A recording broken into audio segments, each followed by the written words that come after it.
Good evening. Yesterday, we saw devastation on Smith Island from a sudden storm. Our very own Rob Flax took a boat to the island to see the aftermath as cleanup efforts are still underway. Here's reaction from homeowners who saw the tornado touch down. My husband was upstairs and he saw the trailer just explode. Residents of Smith Island describing the frightening moments when a tornado made landfall, striking homes up and down the coast. At first, they thought it was just a waterspout. When I saw it take off my neighbor's house, we realized it wasn't a waterspout anymore, it was a tornado.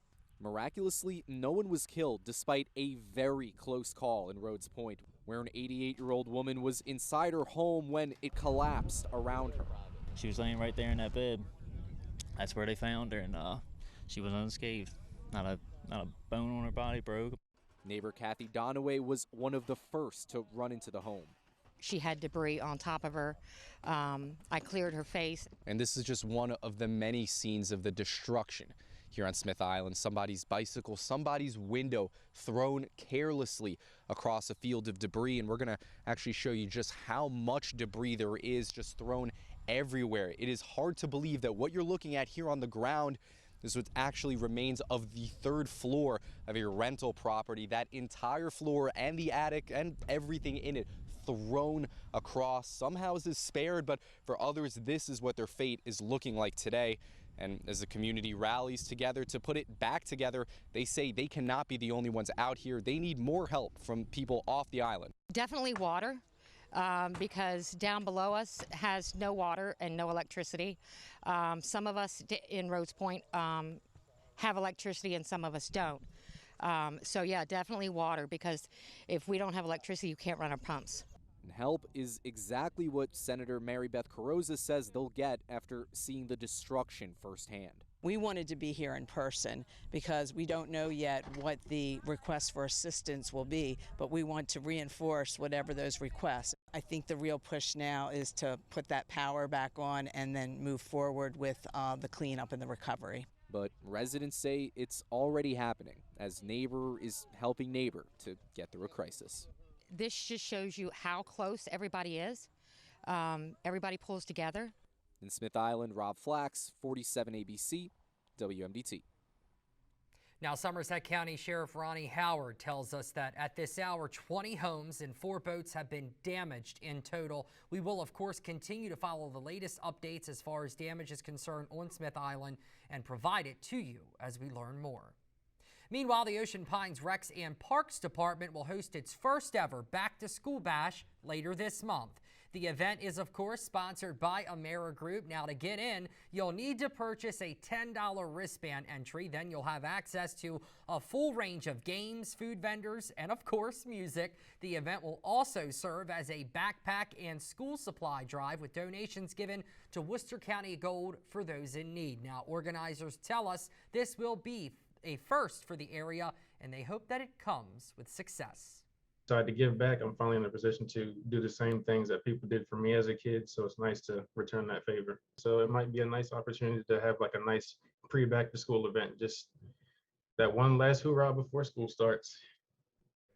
And that event is scheduled for Saturday, August 27th from 10 to 2 p.m. at Veterans Memorial Park. For more information, you can contact the Recs Department, which will be on our website. That's 47abc.com. In other news, Assateague Island National Seashore made some important changes this season to make the park safer for both visitors and the wild horses.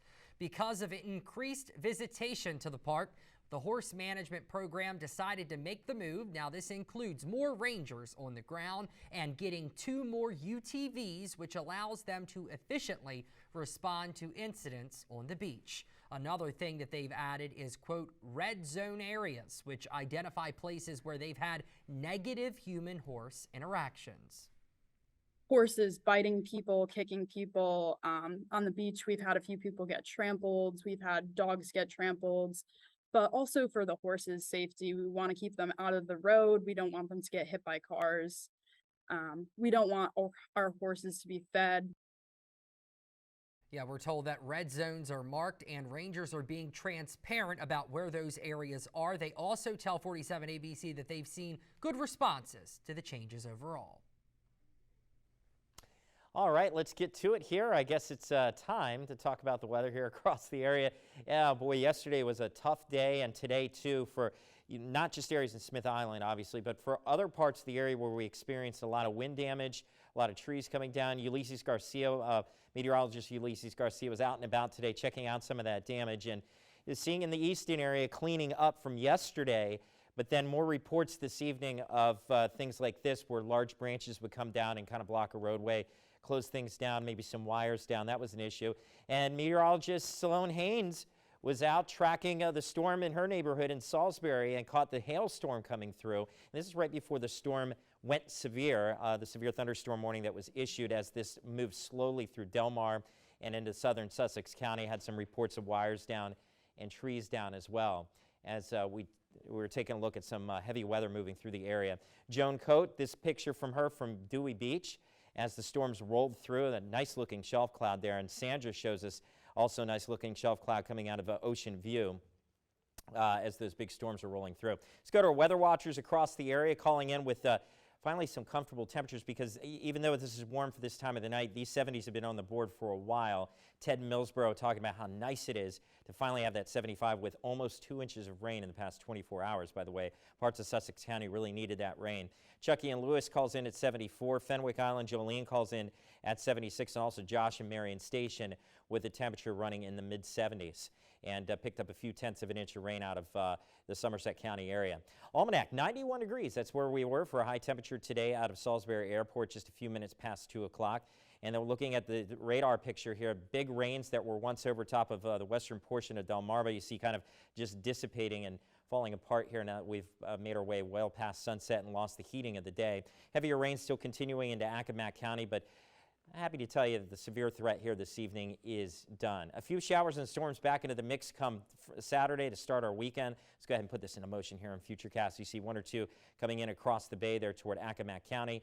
And into the afternoon, it looks like most of the coverage is going to be off to the west.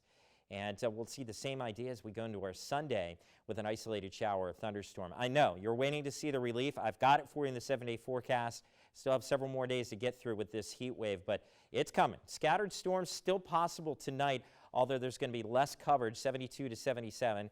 Beach forecasts are looking at very warm and humid conditions, chance of a pop-up storm Saturday and Sunday late.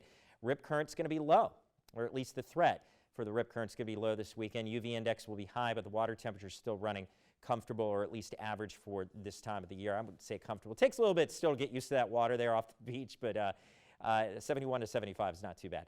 Low 90s here this weekend. Humidity will make it feel closer to 100 each afternoon. Low to mid 90s Monday and Tuesday. Heat indices again in that danger zone, creeping back close to 105. Showers and storms likely Wednesday. And there it is, my friends, the cool down. It's slight, but it will be noticeable Thursday and Friday. I've got more on that with my final weather coming up, but we have more DSI on the other side of the break. Stay with us.